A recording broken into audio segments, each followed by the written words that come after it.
ഞാനിപ്പോൾ ലക്ഷ്മി ആദില നൂറ വിഷയം എടുത്താൽ ഇവർ ലക്ഷ്മി എന്താ ചെയ്യേണ്ടതെന്ന് പറഞ്ഞാൽ ഡിബേറ്റിംഗ് പോയിന്റ്സ് മാത്രമേ എഴുതിട്ട് കൊടുക്കാവൂ. അല്ലാതെ ഇവരെ നിൻ്റെയൊക്കെ വീട്ടിൽ കയറ്റാൻ കൊള്ളാത്തവരാണ് എന്ന് ലക്ഷ്മി പറയുന്നത് ഭയങ്കര മോശമായിട്ടുള്ള സ്റ്റേറ്റ്മെൻറ്റാണ്. ഇപ്പോൾ രണ്ട് പേര് തമ്മിൽ സെക്സ് ചെയ്യാൻ ഇഷ്ടപ്പെടുന്നു എന്നത് മാറ്റി നിർത്തി കഴിഞ്ഞാൽ ഇവർക്ക് എന്താ കുഴപ്പം? അങ്ങനെയാണെങ്കിൽ ആണിനെ പെണ്ണിനെ വീട്ടിൽ കയറ്റാൻ പറ്റൂ. ലക്ഷ്മി എങ്ങനെയാണ് ലക്ഷ്മിയുടെ ഒരു ആൺ സുഹൃത്തിനെ വീട്ടിൽ കയറ്റുന്നത്? അയാളുടെ ഭാര്യയുമായിട്ട് സെക്സ് ചെയ്യുന്നുണ്ടല്ലോ. ട്രാൻസിൻ്റെ ഇപ്പോൾ എല്ലാവരും നല്ലവരൊന്നും അല്ല. ഇപ്പോൾ ട്രാൻസ് ആയിക്കോട്ടെ, മനുഷ്യരായിക്കോട്ടെ, ഇപ്പോൾ ആണുങ്ങളിൽ എത്രയോ ക്രിമിനൽസ് ഉണ്ട്. പക്ഷേ കഴിഞ്ഞ സീസണിൽ ജോൺ മണി വന്നപ്പോഴത്തേക്ക് നേരെ തിരിഞ്ഞ് ഈ ബാംഗ്ലൂർ റെയിൽവേ സ്റ്റേഷനിൽ നമ്മൾ കയറി കഴിഞ്ഞാൽ നമ്മൾ കാണുന്ന ഇതേ കാഴ്ച ബിഗ് ബോസ് ഹൗസിനകത്ത് കണ്ടു തുടങ്ങി. അപ്പോൾ അങ്ങനെ വരുമ്പോൾ അവരുടെ കമ്മ്യൂണിറ്റിക്ക് പരിഹാസമേ കിട്ടും. മണി തന്നെ പറയുന്നൊരു കാര്യം, അനീഷിനെ പെണ്ണച്ചീന്ന് വിളിച്ച് സംസാരിച്ചു. അതെന്ത് വാക്കാണത്? ഇതാരാണ് പറയുന്നത്? അവൾ ബിഗ് ബോസിലേക്ക് പോകാണല്ലോ, ഒരു മെസ്സേജെങ്കിലും അയച്ചിട്ട് പറയാമല്ലോ, എങ്കിലേട്ടാ ഞാൻ ബിഗ് ബോസിലേക്ക് പോവുകയാണ്, പ്രാർത്ഥനയൊക്കെ ഉണ്ടാവണം എന്ന് പറയാം. അതുപോലും പറഞ്ഞിട്ടില്ല. പിന്നെന്താടുപ്പം? അതായിരിക്കാം ഒന്നുകിൽ റീസൺ, അല്ലെങ്കിൽ ലക്ഷ്മിയുടെ തന്നെ അത്തരം തോട്ടുകളിലൂടെ ജീവിക്കുന്ന ഒരാളായിരിക്കും. എനിക്ക് അയാളൊരു ശുദ്ധിയുള്ള ഒരു നല്ല മനുഷ്യനായിട്ട് തോന്നി. അയാളുടെ ഒരു വാക്ക്, ഞാൻ ഇത്രയും 42 വർഷമായിട്ട് എൻ്റെ ലൈഫിൽ എൻ്റെ ഒപ്പമുള്ള എല്ലാ പെൺകുട്ടികളെയും സംരക്ഷിച്ചിട്ടുള്ള അല്ലാതെ ഞാൻ ഒരാളടുത്ത് മോശമായി പെരുമാറിയിട്ടില്ല എന്ന് പറഞ്ഞു. സമൂഹം ചർച്ച ചെയ്യപ്പെടാൻ പോകുന്നത് നീ വലിയ സീരിയൽ നടൻ, നീ വലിയ സെലിബ്രിറ്റി, ഞങ്ങളുടെ പാവം അനീഷിനോട് നീ ഇങ്ങനെ കാണിക്കുന്ന നീ ആരെന്നാടേ നിൻ്റെ വിചാരം? ഇത് ഷാനവാസിനും വളരെ മനോഹരമായിട്ട് അറിയാം. കഴിഞ്ഞ ദിവസം ഇൻ്റർവ്യൂവിൽ ദിയാസ് തന്നെ പറയുകയുണ്ടായി, അതായത് അഭിഷേക് ഇതിന് മുമ്പ് കമ്മ്യൂണിറ്റിക്ക് എതിരെ സംസാരിച്ച ഒരാൾ അഭിഷേകാണ്. ഒരു പക്ഷേ ബിഗ് ബോസിൻ്റെ ഇതിൽ ചരിത്രത്തിൽ എടുത്ത് നോക്കുകയാണെന്നുണ്ടെങ്കിൽ കമ്മ്യൂണിറ്റിക്ക് എതിരെ സംസാരിച്ച് പ്രതികരിച്ചിട്ട് വന്നിട്ടുള്ള കണ്ടസ്റ്റൻ്റ് കൂടിയായിരുന്നു. അതേ രീതിയിലേക്കുള്ള ഒരു അഭിപ്രായമുള്ള ഒരാൾ, രണ്ടുപേരും ഒരുമിച്ച് സിനിമയിൽ അഭിനയിക്കുന്നു, അവർ വരുന്നു, അതുവരെ അത്തരത്തിൽ സ്റ്റേറ്റ്മെൻറ്റുകൾ പറയാത്ത ഒരാൾ പോയി വന്ന് ഒരു ക്ലൂ കൊടുത്തു, അല്ലെങ്കിൽ ആ പറയാനുള്ളൊരു കീവേഡ് കൊടുത്തിട്ടാണ് അഭിഷേക് പോയെന്നായിരുന്നു ദിയാസന. അല്ല, അത് അകത്ത് ക്ലൂ ഒന്നും കൊടുക്കണ്ട. ഓൾറെഡി ഇവർ പുറത്ത് നല്ല സുഹൃത്തുക്കളാണ്. അഭിഷേകും ലക്ഷ്മിയൊക്കെ നേരത്തെ നല്ല സുഹൃത്തുക്കളാണ്. അപ്പം ഞാൻ ബിഗ് ബോസിൽ പോകുന്നുണ്ടെന്ന് ലക്ഷ്മി അഭിഷേകിനോട് പറഞ്ഞാൽ അഭിഷേക് സ്വീകരിച്ചിരുന്ന ഒരു സ്ട്രാറ്റജി, കാര്യം അഭിഷേക് 4ാം സ്ഥാനത്ത് വരെ വന്ന ആളാണ്. അപ്പോൾ അഭിഷേകിന് വേണമെങ്കിൽ വെളി വെച്ചേ പറഞ്ഞു കൊടുക്കാം, അത് എന്ന് പറയുന്നത് നമ്മുടെ സമൂഹത്തിൽ ഈ പറയുന്ന ആൾക്കാരോടൊന്നും വലിയ താല്പര്യമൊന്നുമില്ല, അതുകൊണ്ട് നീ അവരെ അറ്റാക്ക് ചെയ്ത് നിന്നാൽ നിനക്ക് ഇവിടുന്ന് ഒരു വലിയ ഓഡിയൻസിൻ്റെ ഒരടുപ്പം കിട്ടാനുള്ള സാധ്യതയുണ്ടെന്ന് വെളിയിൽ വെച്ച് പറഞ്ഞു കൊടുത്താൽ പോരെ. അത് അകത്ത് നിന്ന് പറയേണ്ട കാര്യമൊന്നുമില്ലല്ലോ. അതായിരിക്കാം ഒന്നുകിൽ റീസൺ, അല്ലെങ്കിൽ ലക്ഷ്മിയുടെ തന്നെ അത്തരം തോട്ടുകളിലൂടെ ജീവിക്കുന്ന ഒരാളായിരിക്കും. ഇതിൽ രണ്ടിലേതെങ്കിലും ഒന്നുണ്ട്. ഒന്നുകിൽ അഭിഷേക് പറഞ്ഞു കൊടുത്തുകൊണ്ട് അങ്ങനെ ഒരു സംഭവം ചെയ്യാമെന്ന് മനസ്സുകൊണ്ട് വിചാരിച്ചു കാണും, അല്ലെന്നുണ്ടെങ്കിൽ അയാളുടെ ലക്ഷ്മിയുടെ മാനസികാവസ്ഥ ഇത്തരം കാര്യങ്ങളിൽ ഉറച്ചു നിൽക്കുന്ന ഒരാളാണ്. ഇപ്പം ഞാൻ രോഹനോട് ചോദിച്ചാൽ ഞാൻ നൂറയ്ക്ക്, ഞാൻ ഈ ആകെ ബിഗ് ബോസ് പോയി 2 സീസൺ കഴിഞ്ഞതിൽ ഞാനൊരു വോട്ട് കൊടുത്തത് നൂറയ്ക്കാണെന്ന് പറഞ്ഞതല്ലേ. എനിക്ക് ആ പിള്ളേരെയൊക്കെ ഭയങ്കര ഇഷ്ടമാണ്. അത് മാത്രമല്ല, അത് മാത്രമല്ല, അത് രസമെന്ന് വെച്ചാൽ അവരുടെ വിചാരം ഞാൻ ഇവരെയൊക്കെ എതിർത്ത് നിൽക്കുന്ന ആളാണെന്നാണ് തോന്നുന്നത്. കാര്യം അവർ ഹൗസിനകത്ത് വെച്ചിട്ടുണ്ടപ്പോൾ ബാക്കി എല്ലാവരും ഭയങ്കര കാര്യമായിട്ട് വലിയൊരു വാം വെൽക്കം ആയിരുന്നല്ലോ എനിക്ക് കിട്ടിയത്. വന്നപ്പോഴും ഇവർ കുറച്ചിങ്ങനെ നൂറയൊക്കെ എന്നെ ഒരു ചെറിയ പേടിയോടുകൂടി മാറി നിൽക്കുന്നത്. അതിലെന്നോട് എന്തോ ഒന്നും സംസാരിച്ചു, ചേട്ടാ ഇഷ്ടമാണെന്നൊക്കെ എന്തോ അങ്ങനെ പറഞ്ഞു. പക്ഷെ നൂറ എൻ്റെ അടുത്ത് അങ്ങനെ മിണ്ടിയില്ല. ഞാൻ നൂറ എന്ന് പറയുന്ന ആളുടെ പേര് നമ്മൾ ആ ഒരു ഗെയിം മൊമെന്റ് ആണത്. ഞാൻ അതുകൊണ്ട് നവീനെ ഞാൻ വഴക്കും പറഞ്ഞു, നീ എന്തിനാണ് ഇറങ്ങിപ്പോയെന്ന് ഞാൻ ചോദിച്ചു. ഇറങ്ങിപ്പോകാൻ പാടില്ല, ഇറങ്ങിപ്പോയാൽ നല്ല മത്സരാർത്ഥിയല്ല. നമ്മൾ ഇപ്പം ലാലേട്ടൻ പറയുന്നത് കേട്ട് തകർന്നു പോയാൽ എങ്ങനെയാണ് നല്ല മത്സരാർത്ഥിയാവുന്നത്? എനിക്ക് യോജിപ്പില്ല. അതായത് അത് കാര്യം അതിനകത്ത് അനീതിയാണ്. കാര്യം നൂറയുടെ ഗെയിം സെൻസിനെ, നൂറയുടെ ആ ഒരു ബ്രില്യൻസിനെ സത്യത്തിൽ ബിഗ് ബോസ് പൊളിക്കുകയാണ്. കാരണം അങ്ങനെ ഒരാൾ ഈഗോയെ ഹർട്ട് ചെയ്യിപ്പിച്ചിട്ട് എങ്കിൽ പിന്നെ നീ ഇറങ്ങിപ്പോടാ, ഇപ്പോൾ ഒരാൾ നീ എന്നെ അടിക്കടാ, ഞാനിപ്പോൾ ഒരാൾ നീ എന്നെ അടിക്കുക, നീ അടിച്ചു നോക്ക്, ഇത് പറയുമ്പോൾ അവൻ അടിച്ചാവാം, ഇതാണ് എൻ്റെ പണി, അടുപ്പിക്കാതിരിക്കുക എന്ന് പറയുന്നതാണ് മറ്റവരെ ബുദ്ധി. നമ്മൾ സമൂഹത്തിൽ ഇപ്പോൾ പെട്ടെന്നുണ്ടായ ദേഷ്യത്തിൻ്റെ പുറത്ത് നമ്മൾ ഒരാളെ അടിച്ചു, നമ്മൾ വിചാരിക്കും നമ്മളെന്തോ ഹീറോ ആയെന്ന്. നമ്മളൊരിക്കലും ഹീറോ ആവുന്നില്ല. അടിച്ചവൻ രക്ഷപ്പെടും. ഇപ്പോൾ എത്രയോ നമ്മൾ PC വിഷ്ണുനാഥ് MLA, അദ്ദേഹത്തെ SFIക്കാർ പണ്ട് SFI എന്ന് പറയുന്ന കോമ്പസ് ചാപ്പ കുത്തുന്ന മൊമെൻ്റ് ഒരു വലിയ ഹാപ്പിയാണ്. പക്ഷേ പുള്ളി നിയമസഭയിൽ പോയിരിക്കും. ചാപ്പ കുത്തുന്നവൻ അവിടെ തെണ്ടിത്തിരിഞ്ഞ് നടക്കും നാട്ടിൽ. അതാണ് അവസ്ഥ. ഇപ്പം നമ്മൾ അടിച്ചു ജയിക്കാൻ പറ്റത്തില്ല, നമുക്ക് ആരെയും തല്ലി ജയിക്കാൻ പറ്റത്തില്ല. വാക്കുകൾ കൊണ്ട് മാത്രമേ നമുക്ക് ഈ സമൂഹത്തെ കമ്മ്യൂണിക്കേറ്റ് ചെയ്യാൻ പറ്റൂ. ആശയം മാത്രമാണ് പോരാട്ടം നയിക്കാൻ പറ്റും. അവരുടേതായിട്ടുള്ള ആശയങ്ങളുണ്ട്, നിലപാടുകളൊക്കെ ഉണ്ട്. ഇപ്പോൾ അത്തരത്തിൽ ഓരോ വർഷവും കമ്മ്യൂണിറ്റിയെ റെപ്രസെൻറ്റേറ്റ് ചെയ്തിട്ട് കണ്ടസ്റ്റൻസ് ഉണ്ടാവാറുണ്ട്. കമ്പാരിറ്റീവ്ലി ഈ വർഷം സംബന്ധിച്ചിടത്തോളം കമ്മിറ്റി ചെയ്യുന്ന ആളുകൾ കൂടുതലാണ്. അപ്പോൾ ഇപ്പം തൻ്റേതായിട്ടുള്ള ഐഡൻറ്റിറ്റി വെളിപ്പെടുത്താൻ താല്പര്യമില്ലെങ്കിൽ പോലും എന്നുള്ള രീതിയിലേക്ക് വരെ പലരും പറഞ്ഞിട്ടുണ്ടെങ്കിൽ പോലും ഇപ്രവണത എങ്ങനെ നോക്കി കാണുന്നത്? കമ്മിറ്റി ഭാഗത്ത് കൂടുതൽ ആളുകൾ വരുന്നു, അതിന് മിക്സ്ഡ് അപ്പായിട്ട് വരുന്നതാണ് നല്ലത്. ഇപ്പോൾ നമ്മുടെ സീസണിൽ നാദറ മാത്രമേ ഉണ്ടായിരുന്നുള്ളൂ. പിന്നെ കഴിഞ്ഞ സീസണിൽ എനിക്കൊന്ന് കഴിഞ്ഞ സീസണിലും ഒരാളെ ഉള്ളായിരുന്നു അല്ലേ? ജാൻമണി മാത്രമല്ല. പക്ഷേ ഈ ഇതിൽ നാദ്ര മാത്രമാണ് ആക്ച്വലി ഈ ട്രാൻസ് കമ്മ്യൂണിറ്റിക്ക് വേണ്ടിയിട്ട് എന്തെങ്കിലും സമൂഹത്തിൽ, അതായത് അവർ ഉയർന്നു വരണം, അവർക്ക് വേണ്ടി എന്തെങ്കിലും ചെയ്യണം, അവരുടെ റെപ്രസെൻറ്റേറ്റീവായിട്ടാണ് ഞാനിവിടെ നിൽക്കുന്നത്, ഞാനിങ്ങനെ നിന്ന് ഇവിടെ മോശം കാണിച്ചാൽ എൻ്റെ കമ്മ്യൂണിറ്റിയും കൂടെ അപഹാസ്യമായിട്ട് മാറും, അതുകൊണ്ട് ഞാൻ എത്രത്തോളം ഇവിടെ നന്നായി നിൽക്കുന്നോ, ഞാൻ എത്രത്തോളം സമൂഹത്തോട് ചേർന്ന് നിൽക്കുന്നോ, ഇത് ഞങ്ങളും പറഞ്ഞു കൊടുത്തിട്ടുണ്ട് അവളുടെ അടുത്ത്, ഞാനും ഷിച്ചേട്ടനും പറഞ്ഞു കൊടുത്തിട്ടുള്ള കാര്യമാണ്. അപ്പോൾ അവളത് വളരെ മനോഹരമായിട്ട് ഉൾക്കൊണ്ടു. അതുകൊണ്ട് നാദറയ്ക്ക് ഒരു വലിയ വാം വെൽക്കം പുറത്ത് കിട്ടിയിട്ടുണ്ടായിരുന്നു. നാദറയ്ക്ക് കിട്ടുന്ന ഞാൻ നാദറയോട് പറഞ്ഞു, എൻ്റെ ഏറ്റവും വലിയ ഇതെന്ന് പറയുന്നത് ഇപ്പോൾ ട്രാൻസുകളെ അകറ്റി നിർത്തുന്ന സമൂഹത്തിൻ്റെ മുമ്പിൽ ഓരോരുത്തരും നാദറയായിട്ട് സമൂഹത്തിൽ കാണാൻ തുടങ്ങും. അതേസമയം ട്രാൻസിൻ്റെ ഇപ്പോൾ എല്ലാവരും നല്ലവരൊന്നും അല്ല. ഇപ്പോൾ ട്രാൻസ് ആയിക്കോട്ടെ, മനുഷ്യരായിക്കോട്ടെ, ഇപ്പോൾ ആണുങ്ങളിൽ എത്രയോ ക്രിമിനൽസ് ഉണ്ട്, മെയിൽസ് എന്ന് പറയുന്ന കാറ്റഗറിയിൽ എത്രയോ ക്രിമിനൽസ് ഉണ്ട്, ഫീമെയിൽസ് എന്ന കാറ്റഗറിയിൽ എത്രയോ ക്രിമിനൽസ് ഉണ്ട്, ട്രാൻസിലും അതുപോലെ മോശം ആൾക്കാരുണ്ട്. അതിൽ കുറച്ച് പേര് മോശമുണ്ടെന്ന് കരുതിയിട്ട് ട്രാൻസിലുള്ള എല്ലാവരും മോശമായിട്ട് മാറുമോ? എത്രയോ രക്ഷകർത്താക്കൾ മക്കളോട് മോശമായി പെരുമാറിയിട്ടുണ്ട് എന്ന് കരുതി എല്ലാ രക്ഷകർത്താക്കളും മോശമാണോ? നമ്മൾ ഇതിനെ ജനറലൈസ് ചെയ്യേണ്ട കാര്യമൊന്നുമില്ല. നമ്മൾ അവരിൽ മോശക്കാരുണ്ടെന്നുണ്ടെങ്കിൽ ആ മോശക്കാരെ നമ്മൾ മാറ്റി നിർത്തുക. നല്ല വലിയൊരു വിഭാഗം ഉണ്ടെങ്കിൽ നല്ലവരെ ചേർത്ത് പിടിക്കുക. നല്ല മനസ്സുള്ളവരുണ്ട്, നല്ല ശുദ്ധിയുള്ളവരുണ്ട്, അവരെ നമ്മൾ ചേർത്ത് പിടിക്കുക.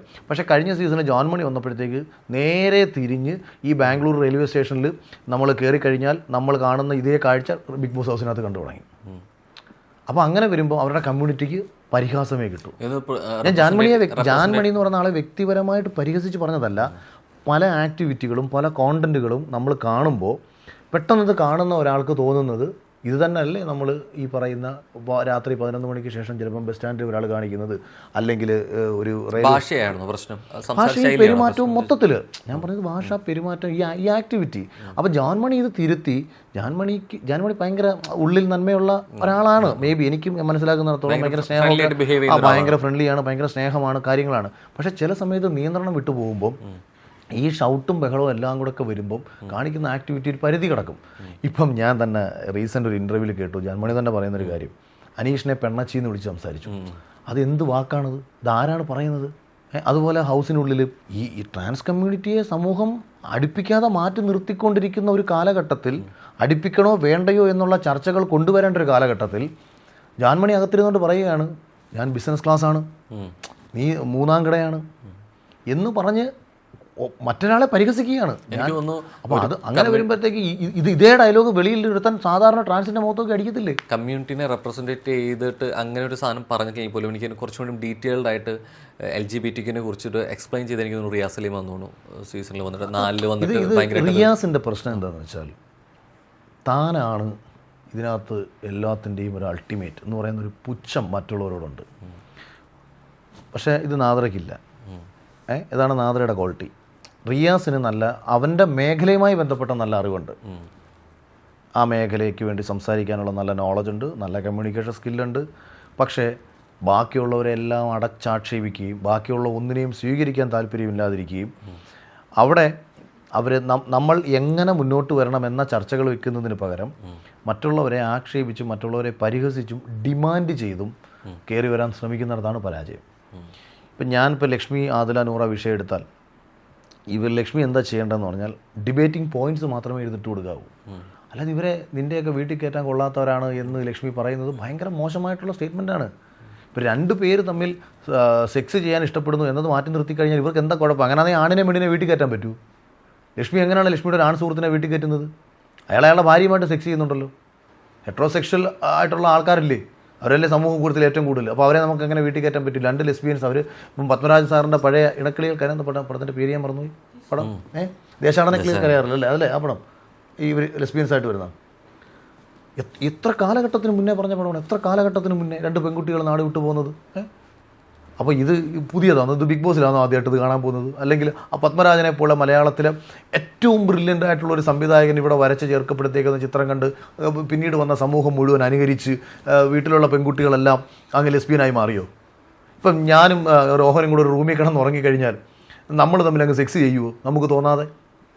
പക്ഷേ ഇത്തരം വിഷയങ്ങൾ ഉണ്ടാകുന്ന സമയത്ത് ഇപ്പോൾ മലയാള തന്നെ പറഞ്ഞ കാര്യമുണ്ട്, ഞാനും എൻ്റെ ആൺ സുഹൃത്തുക്കളുമായിട്ട് ഒരുമിച്ച് സഹവസിച്ചിട്ടുണ്ട്, താമസിച്ചിട്ടുണ്ട്. പക്ഷേ ഇത്തരം പ്രവണതകൾ സമൂഹത്തിൽ ഉണ്ടാകുന്ന സമയത്ത് എൻ്റെ വീട്ടുകാർ അല്ലെന്നുണ്ടെങ്കിൽ എന്നെ ചുറ്റുമുള്ളവരെ ഞാൻ നിൽക്കുമ്പോൾ ഞാൻ പറഞ്ഞു വന്നപ്പോൾ ചെറുതായിട്ട് മാറിപ്പോയി. അതായത് അപ്പം നമ്മളൊരു ഡിബേറ്റിംഗ് പോയിന്റ് വെക്കണം. അപ്പോൾ ഡിബേറ്റിംഗ് പോയിന്റ് എന്താണെന്ന് വെച്ചാൽ ഇപ്പോൾ ഇന്നലകളിൽ ഒരുപാട് റൂമുകളിൽ ആണും ഒരുമിച്ച് കിടന്നുറങ്ങിയിട്ടുണ്ട്. ഒരുപാട് സ്ഥലത്ത് പെണ്ണും ഒരുമിച്ച് കിടന്നുറങ്ങിയിട്ടുണ്ട്. അപ്പോൾ സംശയം ഉണ്ടാവും, ഇവളുമാർ രണ്ടും കൂടെ എന്താണ് ഇതിനകത്ത് പരിപാടി, അല്ലെങ്കിൽ ഇവന്മാർ രണ്ടും കൂടെ എന്താണ് ഇതിനകത്ത് പരിപാടി. അത്തരം സംശയത്തിന് പണ്ടൊരാണും പെണ്ണും കൂടെ ഒരു ലോഡ്ജിൽ റൂം എടുത്തു കഴിഞ്ഞാൽ ആ ലോഡ്ജിൽ താക്കോലെടുത്ത് തരുന്നവൻ്റെ സംശയത്തിൻ്റെ അതേ മുഖത്തോടു കൂടി ഒരാണുമാണ് റൂമിൽ പോകുന്നൊരു സംശയം ഈ ലെസ്ബിയനിസത്തെയും അല്ലെങ്കിൽ ഗേയിസത്തെയും പ്രോത്സാഹിപ്പിച്ച് ഇങ്ങനെ കൊണ്ടുവരുമ്പം, അല്ലെങ്കിൽ ഇവരുടെ ആ ഒരു സാധനം കൊണ്ടുവരുമ്പോൾ ഉണ്ടാവും. പക്ഷെ അതൊരിക്കലും ആർക്കും അനുകരിക്കാൻ പറ്റില്ലല്ലോ. അത്തരത്തിൽ ഉള്ളവരുണ്ടെന്നുണ്ടെങ്കിൽ ബാക്കി എല്ലാവരും പുരുഷനും അല്ലെങ്കിൽ സ്ത്രീയും തമ്മിൽ എല്ലാവരും അങ്ങനെ ഉണ്ടായിക്കോളണമെന്ന് നിർബന്ധമില്ലല്ലോ. ഇപ്പോൾ അങ്ങനെ കണ്ടതിൻ്റെ പേരിൽ എന്താ ശരിക്കും ഈ 2 ജെൻഡർ എന്നുള്ളതിൻ്റെ ഹാഷ്ടാഗുകൾ ഭയങ്കരമായിട്ട് സംഭവിക്കുന്നുണ്ട്. എന്താ നിലപാട്? അതിലൊന്നും ഞാൻ അങ്ങനൊന്നും എനിക്ക് കാര്യം, നമുക്ക് നാളെ എൻ്റെ 2 പെൺമക്കൾ അവരെങ്ങനെ ആയിത്തീരുമെന്ന് എനിക്കെങ്ങനെ അറിയാം? അവർക്ക് നാളെ വന്നിട്ട് നാളെ 2 പെൺകുട്ടികളുടെ അവിടെ ജീവിക്കണമെന്ന് പറഞ്ഞു കഴിഞ്ഞാൽ ഇതിപ്പോൾ അക്സെപ്റ്റ് ചെയ്യേണ്ടി വരും. അല്ലാണ്ട് ഇപ്പം നമ്മൾ സമൂഹത്തിലുള്ള ഓരോ ജീവനുകളെ അക്സെപ്റ്റ് ചെയ്തല്ലേ പറ്റൂ. അത് വ്യത്യസ്തമല്ലേ, വ്യത്യസ്തപ്പെട്ടേ ഇരിക്കുകയല്ലേ. പിന്നെ നമുക്ക് യോജിക്കാതിരിക്കാം. ഞാൻ പറഞ്ഞത് അത്, പക്ഷെ നമ്മൾ ഉള്ളിൽ അംഗീകരിച്ചേ പറ്റൂ. ഏതെങ്കിലും അവസരത്തിൽ കമ്മ്യൂണിറ്റിക്ക് അനുയോജ്യമായിട്ട് സംസാരിച്ചിട്ടുണ്ടോ? ഞാൻ തള്ളി പറഞ്ഞിട്ടില്ലല്ലോ. അനുയോജ്യമായി സംസാരിക്കുകയോ അവർക്കൊപ്പം നിൽക്കുകയോ അവരുടെ സമൂഹത്തിൽ അവരുടേതായിട്ടുള്ള വലിയൊരു അതെ. അപ്പോൾ അങ്ങനെ സുഹൃത്തു കൂടി ഒരാൾ കരുതിട്ട് അവർ കാണിക്കുന്ന തൊഴുമ്പുകൾക്കോ റോട്ടിൽ മറ്റേതെങ്കിലും മര്യാദയോട് കാണിച്ചാലോ ന്യായീകരിക്കാന്നുള്ളതല്ല. അത് ഞാൻ പണ്ടേ പറഞ്ഞിട്ടുണ്ട്. ഞാൻ അവർക്കും ഇവിടെ ഒരു സ്പേസ് സൊസൈറ്റിയിൽ വേണം, വേണം എന്നുള്ള രീതിയിലേക്ക് ഞാൻ എല്ലാ കാര്യത്തിലും പറയുന്ന ഒരു കാര്യം, നമ്മൾ ഒരിക്കലും ജാതീയമായി താഴ്ന്നവനാണെന്ന് നമ്മൾ ചിന്തിക്കരുത്. നമ്മൾ മറ്റെന്തെങ്കിലും കാരണം കൊണ്ട് നമ്മൾ താഴ്ന്നവരാണെന്ന് നമ്മൾ ചിന്തിക്കരുത്. നമ്മൾ താഴ്ന്നവരാണെന്ന് മറ്റൊരുവൻ പറഞ്ഞാൽ അവൻ്റെ മുന്നിൽ നമ്മൾ വളർന്ന് മുന്നിൽ നിന്ന് കാണിച്ചു കൊടുക്കണം. ഞാൻ ബിഗ് ബോസിൽ പറഞ്ഞ അതേ വാചകം ആവർത്തിക്കുന്നു. നമ്മളെ നോക്കി ഒരുത്തൻ പരിഹസിച്ചോട്ടെ, നമ്മളെ നോക്കി ഒരുത്തൻ കൂക്കി വിളിച്ചോട്ടെ, അവനെ നോക്കി തിരിച്ച് കൂക്കി വിളിക്കാനോ പരിഹസിക്കാനോ ഒന്നും പോകേണ്ട കാര്യമില്ല. അവരുടെ മുന്നിലൂടെ വളർന്നുകൊണ്ടേയിരിക്കുക. വളരുമ്പോൾ ഈ കൂക്കി വിളികളെല്ലാം കൈയടികളായി മാറും. അത് മാത്രമാണ് നിങ്ങളെല്ലാവരും ചെയ്യേണ്ടതെന്നാണ് ഞാൻ എപ്പോഴും എല്ലാവരോടും പറയുന്നത്. പക്ഷേ അതേസമയം ഇപ്പം ഞാൻ കഴിഞ്ഞ ദിവസം ഇന്നലെ ഫേസ്ബുക്കിൽ ഒരു പോസ്റ്റ് ഇട്ടായിരുന്നു, മെയ്യഴകൻ എന്ന് പറഞ്ഞിട്ട്. അപ്പോൾ ആനന്ദുവിൻ്റെ റിസപ്ഷന് ഞാൻ പോയിക്കൊണ്ടിരിക്കുമ്പം കൊല്ലത്ത് ബൈപ്പാസ് പണി നടക്കുന്നുണ്ട്. ഞാൻ ഇങ്ങനെ ഭയങ്കര ഒരു സൈഡിലൂടെ ഇങ്ങനെ യൂട്ടേൺ അടിച്ച് കയറണം. അപ്പോൾ വണ്ടിയിൽ ഇങ്ങനെ വളച്ചപ്പോൾ ഒരു 2 പട്ടികൾ കുരയോട് കുര എന്നെ നോക്കിയല്ല, ഈ ബെൻസിനെ നോക്കിയാണ് കുരയ്ക്കുന്നത്. എന്നിട്ട് റിവേഴ്സ് എടുക്കുമ്പം ഫ്രണ്ടിൽ വന്ന് കുര, മുന്നോട്ട് എടുക്കുമ്പോൾ ബാക്കിൽ വന്ന് കുര. അപ്പോൾ ഞാൻ കൂട്ടുകാരനോട് പറഞ്ഞു, അതൊന്ന് വീഡിയോ എടുത്ത് വെച്ചോ, നമുക്ക് എവിടെയെങ്കിലും യൂസ് ചെയ്യാൻ പറ്റും. നമ്മൾ ഫേസ്ബുക്കിൽ ഒരു പോസ്റ്റ് ഇടുമ്പോഴത്തേക്ക് കമന്റ് ഇടുന്ന ചില ആൾക്കാരുണ്ടല്ലോ, അവർക്ക് അയച്ചു കൊടുക്കാൻ ആ പട്ടി. ഞാൻ പറഞ്ഞത് ഇത് ബെൻസ് GLS ആണ്, അതിൻ്റെ ഫ്രണ്ടിൽ കയറി ചാവുക എന്നുള്ളതല്ലാതെ ഒന്നും നടക്കാൻ പോകുന്നില്ല. ഞാൻ വണ്ടി മുന്നോട്ടെടുത്താ. പക്ഷേ അത് പട്ടിക്ക് അത് തിരിച്ചറിയാനുള്ള ശേഷിയില്ല. പട്ടി ഈ വണ്ടിയെ നോക്കി കുറച്ചാൽ ഈ വണ്ടിക്ക് ഒന്നും പറ്റാൻ പോകുന്നില്ല. അപ്പം വണ്ടിയുടെ പാട് നോക്കി പോകും. പട്ടി ചിലപ്പോൾ അതിൻ്റെ ഇടയിൽ കയറി ചാവും, മേ ബി. അല്ലെങ്കിൽ അതിന് അടുത്ത വണ്ടി വരുന്ന നോക്കി അത് വീണ്ടും കുരയ്ക്കും. അടുത്ത വണ്ടി വരാൻ നോക്കിയിരിക്കുക പുള്ളി. ഇതാണ് ഫേസ്ബുക്കിൽ ഈ കമൻ്റ് ഇടുന്ന പലരുടെ മാനസികാവസ്ഥ. അവർ വരുന്ന റോഡിലൂടെ പോകുന്ന ഓരോ വണ്ടിയും നോക്കി പട്ടി ഇങ്ങനെ നടന്ന് കുരയ്ക്കുന്നത് കണക്ക് അടുത്തവും വരും. ഇതിനിടയ്ക്ക് ചിലർ ബൈക്കിൽ വരുന്നൊരു അബദ്ധം പറ്റും, വേദിയിൽ പോയി ചാടും. അപ്പോൾ ഇവൻ്റെ 2 കടി കിട്ടും. അതൊക്കെ ഉള്ളൂ. ഇലക്ഷനിൽ ശ്രമിച്ചിട്ടുണ്ട്, അല്ലെങ്കിൽ കാൻഡിഡേറ്റ് ആയിട്ട് നിൽക്കാൻ പറയുന്നു, അതിൽ ജയപരാജയങ്ങളോട് സംസാരിക്കുന്നു, സിനിമയുടെ ജയപരാജയങ്ങളുടെ പ്രതീക്ഷകൾ അപ്പുറത്തേക്ക് സംസാരിച്ചുകൊണ്ടിരിക്കുന്നു. ഇതിലേക്ക് ഒരൊറ്റ എന്താ പറയുക, മറുവശം ചിന്തിക്കാതെ ഒരു വിജയമായിട്ട് നിൽക്കുന്ന ഒരു പ്ലാറ്റ്ഫോം, വളരെ വിജയം നൽകിയത് ബിഗ് ബോസ് ആണ്. പക്ഷേ ഈ ബിഗ് ബോസിൽ തന്നെ അഭിപ്രായ വ്യത്യാസങ്ങൾ മാറി നിൽക്കുന്നു. ഇപ്പോൾ തുടക്കത്തിലേ പറഞ്ഞൊരു കാര്യമുണ്ട്, എനിക്ക് പോകാൻ താല്പര്യമില്ല, ബിഗ് ബോസിൽ പോകുന്നത് ലുലുമാള് തുണിപൊക്കി കാണിക്കുന്ന തുല്യാണ്, അതിലും ഭേദം അതാണെന്ന് പറഞ്ഞു അല്ലേ, അതിനുത്തരം പറഞ്ഞു. അത് കഴിഞ്ഞിട്ട് അവിടെ പോയി വിന്നറായി. തിരിച്ച് വന്നു കഴിഞ്ഞിട്ട് തൻ്റെ തല്ലാത്ത സീസൺ അല്ലെങ്കിൽ പോലും മറ്റുള്ളവർക്ക് വേണ്ടിയിട്ട് സംസാരിക്കേണ്ടതും ശബ്ദം ഉയർത്തേണ്ട സാഹചര്യം സീസൺ 6 വെച്ചിട്ട് ഉണ്ടായിരുന്നു. പ്രത്യേകിച്ച് സെബിൻ വിഷയത്തിലൊക്കെ സംസാരിച്ചിട്ടുണ്ടായിരുന്നു.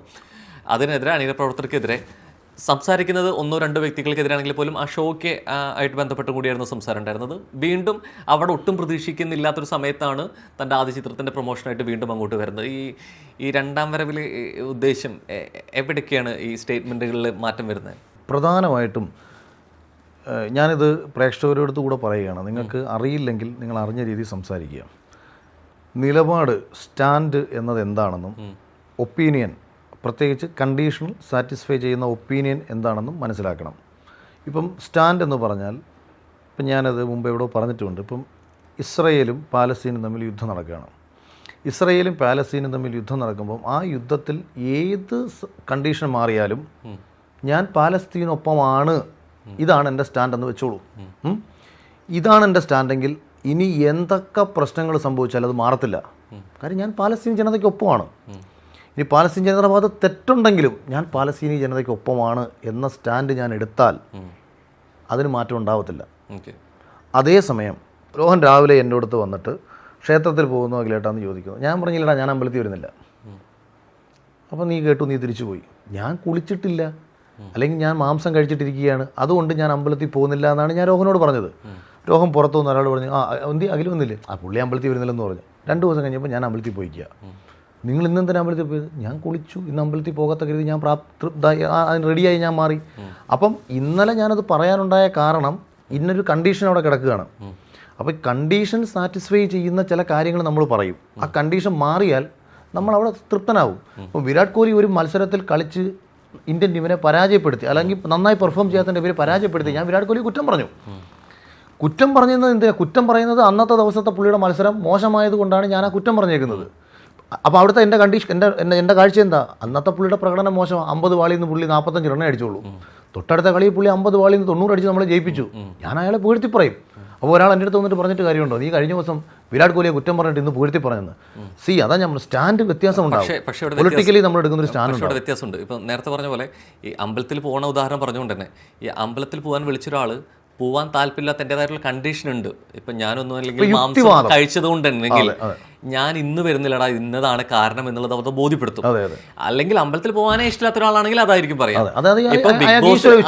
ഒരു പക്ഷേ ബിഗ് ബോസിലെ കാര്യത്തിൽ പോവാൻ എന്തുകൊണ്ട് പോകുന്നില്ല അതിന് ഇന്നൊരു കാരണം കൊണ്ടാണ് എന്ന് അന്ന് പറഞ്ഞിരുന്നെങ്കിൽ ഈ അമ്പലം മാറ്ററിൽ കണക്ട് ആവുമായിരുന്നു. ഇത് അങ്ങനെ ഒരു കാര്യമേ അല്ല പറഞ്ഞിട്ടുള്ളത്. എനിക്ക് അവിടെ പോകാൻ ഇഷ്ടമില്ല, എന്തുകൊണ്ടാണ് കാരണം എന്നുള്ളത് ബോധ്യപ്പെടുത്തണമില്ല. പിന്നെയാണ് ഞാൻ പോയി കഴിഞ്ഞിട്ട് അതിൻ്റെ അകത്ത് വെച്ചിട്ട് കോർട്ട് റൂമിൽ പറയണേ, എനിക്ക് അകത്ത് വന്നപ്പോഴാണ് ഇത് കുറേ കൂടി എനിക്ക് ബോധ്യമായത് എന്ന് പറയുന്നത്. അപ്പോൾ ഞാൻ പറയുന്നത് ഈ കണ്ടീഷൻ വരുമ്പോൾ എപ്പോഴും നമ്മളത് എടുത്ത് ഏത് പോയിന്റ് പറയും. ഇത് അങ്ങനെ അത്തരത്തിലൊരു കണ്ടീഷനെ കുറിച്ച് സംസാരിച്ചിട്ടുണ്ടായിരുന്നില്ലല്ലോ. ഉണ്ട്. ഞാൻ അത് നിങ്ങളെന്തെന്ന് കുഴപ്പമറിയോ? ഇപ്പം ഞാൻ രോഹനെ വിമർശിക്കുമ്പോൾ മാത്രമേ രോഹൻ കേൾക്കൂ, നല്ലത് പറഞ്ഞാൽ കേൾക്കത്തില്ല.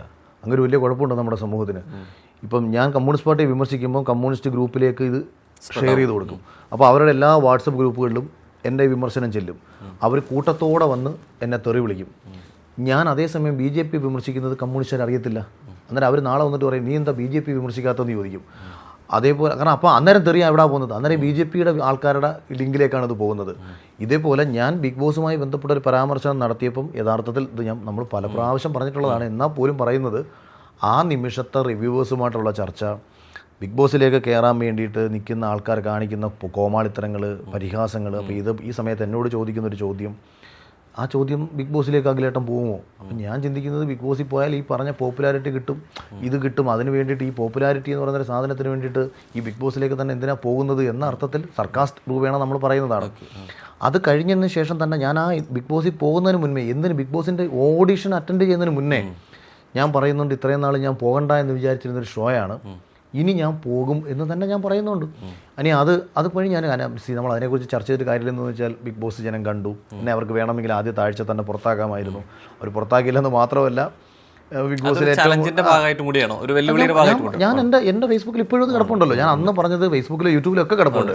ഈ ഓഡിഷൻ അറ്റൻഡ് ചെയ്യുന്നതിന് മുന്നേ എന്നിട്ടാണ് ഞാൻ ഓഡിഷന് അറ്റൻഡ് ചെയ്യാൻ ശ്രമിച്ചത്. അതായത് ഇതിൽ ഇനി എങ്ങനെ കയറാം എന്നതിനെക്കുറിച്ച് ഞാൻ ചിന്തിച്ചത് പോലും അതിന് ശേഷമായിരുന്നു.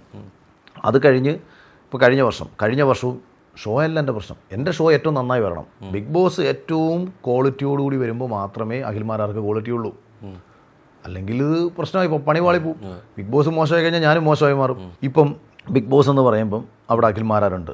അഖിൽമാരാർ സമൂഹത്തിൽ എന്താണോ അതാണ് ബിഗ് ബോസ് കാണാത്ത പ്രേക്ഷകർക്ക് ബിഗ് ബോസ്. കാരണം അവർക്ക് ബിഗ് ബോസ് കണ്ടിട്ടില്ല. അവർക്കറിയാവുന്ന അഖിൽമാരാരെയാണ്. അഖിൽമാരാർ പുറത്ത് എന്താണോ, അഖിൽമാരാരെ അവരെങ്ങനെ ജഡ്ജ് ചെയ്യുന്നു, അവർ ബിഗ് ബോസിനെ അതേപോലെ ജഡ്ജ് ചെയ്യും. ആ പ്ലാറ്റ്ഫോമിൽ നിന്നുള്ളൊരു സൃഷ്ടിയാണ് അഖിൽമാരാർ. അയാളൊരു ക്വാളിറ്റി ഉള്ള ഒരാളാണെങ്കിൽ ക്വാളിറ്റി ഉള്ള ആൾ, അപ്പോൾ ആ പ്ലാറ്റ്ഫോം നല്ലതാണ്. മറ്റൊരു എക്സ് എന്ന് പറയുന്നൊരു വ്യക്തി, അയാൾ സമൂഹത്തിൽ തൊഴുമ്പ് കാണിക്കുന്നു, അയാൾ സമൂഹത്തിൽ ഏറ്റവും മോശമായി പെരുമാറുന്നു, ആ പ്ലാറ്റ്ഫോമിൻ്റെ സൃഷ്ടിയാണ് അയാളെങ്കിൽ ആ പ്ലാറ്റ്ഫോമും മോശമായിട്ട് മാറും. അപ്പം ഞാൻ എപ്പോഴും ആഗ്രഹിക്കുന്നത് പ്ലാറ്റ്ഫോമിൽ നിന്ന് മികച്ച ആൾക്കാരുണ്ടാവണം. അതിപ്പം മലയാള സിനിമയിൽ മോഹൻലാലും മമ്മൂട്ടിയും ഉള്ളതുപോലെ തന്നെ മലയാള സിനിമയിൽ വിനായകനുമുണ്ട്. മലയാള സിനിമയിൽ മറ്റ് പല ക്രിമിനൽ ആക്ടിവിറ്റികളിലും, കഞ്ചാവ്, മയക്കുമരുന്ന് തുടങ്ങി, പെണ്ണ് കേസ് തുടങ്ങി നിരവധി ആക്ടിവിറ്റികളിൽ പോയിപ്പെട്ട് വളരെ മോശമായി ജീവിച്ചിട്ടുള്ള പല ആൾക്കാരുമുണ്ട്. അവിടെ ലാലേട്ടനുണ്ട്, മമ്മൂക്കയുണ്ട്.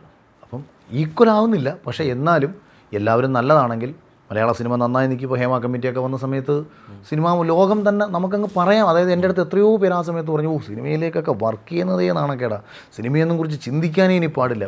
ഇപ്പം വീട്ടിലുള്ള എനിക്കറിയാവുന്ന കുറേ പെൺകുട്ടികൾ പോലും പറഞ്ഞു, വീട്ടിലൊക്കെ ഓഡിഷന് പോലും നീ ഇനി പോവല്ലേ എന്നാണ് പറഞ്ഞേക്കുന്നത്. കാര്യം എന്താ, അപ്പം പൊതുവേ ഇതൊരു വളരെ നശിച്ച മേഖലയാണെന്നൊരു തോന്നൽ ഇവിടെ വരുന്നു.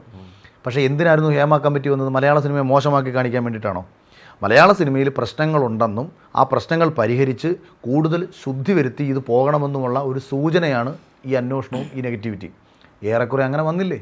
ഇതിപ്പോൾ ബിഗ് ബോസിൽ പോയത് സിനിമയുടെ പ്രൊമോഷനായിട്ട് പോയതെങ്കിലും അവിടെ ചെന്നപ്പോൾ അല്ലെങ്കിൽ മത്സരാർത്ഥിയാണ് വിന്നർ ആയതുകൊണ്ട് തന്നെ ഒരു ടാസ്ക് കൊടുക്കാൻ വന്നു. പക്ഷേ ഇതൊന്നുമല്ല 3 പേര് പോയി ഇറങ്ങി കഴിഞ്ഞപ്പോൾ സംഭവിച്ചത്. അവിടെ നിങ്ങൾ പോയപ്പോൾ നിങ്ങളുടെ സിനിമയിലുള്ള ആളുകൾ ഒരു ഡയലോഗ് പരാമർശം ഉന്നയിക്കലും അത് നിങ്ങൾ വന്നതിൻ്റെ ഒരു ആഫ്റ്റർ എഫക്റ്റ് ആയിട്ടുള്ള രീതിയിലേക്ക് അതിനെ മാറ്റി എഴുതുകൊണ്ടായിട്ടുണ്ടായിരുന്നു. ലക്ഷ്മി പരാമർശത്തിൽ എന്താ? അല്ല, അത് ഞാൻ അങ്ങനെ കേട്ടില്ല. പിന്നെ ഞാനും ലക്ഷ്മിയും ഒക്കെ ഭയങ്കര അടുത്ത സുഹൃത്തുക്കളാണെന്നും സിനിമയിൽ ഒരുമിച്ച് വർക്ക് ചെയ്തിട്ടുണ്ടെന്നും ഞാനെന്തോ ക്ലാസ് എടുത്ത് കൊടുത്ത് വിട്ടു എന്നൊക്കെയുള്ള രീതിയിലൊക്കെയുള്ള ചില, അതായത് എൻ്റെ ശിക്ഷണത്തിലാണ് പോയത് എന്നൊക്കെ പറഞ്ഞിട്ട് അങ്ങനെ ഒരടുപ്പവും ഇല്ല. ആകെ എനിക്ക് തോന്നുന്നു 2 or 3 ദിവസം കൊണ്ടാണ് ഞങ്ങൾ സെറ്റിൽ ഒരുമിച്ച്, അതായത് ഞങ്ങളൊരു ലൊക്കേഷനിൽ തന്നെ ഒരുമിച്ച്. അതിൽ തന്നെ ഞാനങ്ങനെ ആരുടെ അധികം മിണ്ടത്തൊന്നുമില്ല. ഞാൻ പലപ്പോഴും എൻ്റെ മാനേജർ ഞാനും കൂടെ മാറിയിരുന്ന് ഞങ്ങൾ തമാശ പറഞ്ഞ് ഞങ്ങൾ എവിടെയെങ്കിലും ഇരിക്കും. അഭിഷേകിൻ്റെ അടുത്ത് പോലും ഞങ്ങൾ ആ സമയത്ത് ഞാൻ അധികം അങ്ങനെ കമ്മ്യൂണിക്കേറ്റ് ഇല്ല. കാര്യം ഞാൻ വരുമ്പം ഇവർക്ക് വളരെ സമയം കുറവായതുകൊണ്ടും ചുരുങ്ങിയ പൈസ ചെയ്യുന്നതുകൊണ്ടും അവർ പടയെന്ന് അവരുടെ സംഭവങ്ങൾ ഷൂട്ട് ചെയ്തുകൊണ്ടിരിക്കുക. ലക്ഷ്മി അടുത്തൊക്കെ ഞാൻ അധികം മിണ്ടിയിട്ടുണ്ടോ എന്ന് പോലും എനിക്കറിയത്തില്ല. ഇനി എന്തിനേറെ പറയുന്നു, എന്തായാലും ബിഗ് ബോസിലൊരു വിന്നറായിട്ട് അഭിനയിച്ച ഞാൻ ഈ പടത്തിനകത്ത് അഭിനയിച്ചിട്ടുണ്ടല്ലോ. അവൾ ബിഗ് ബോസിലേക്ക് പോകാൻ പോവാണല്ലോ, ഒരു മെസ്സേജെങ്കിലും അയച്ചിട്ട് പറയാമല്ലോ, അഖിലേട്ടാ ഞാൻ ബിഗ് ബോസിലേക്ക് പോവുകയാണ്, പ്രാർത്ഥനയൊക്കെ ഉണ്ടാവണം എന്ന് പറയാം. അതുപോലും പറഞ്ഞിട്ടില്ല. പിന്നെന്താ അടുപ്പം?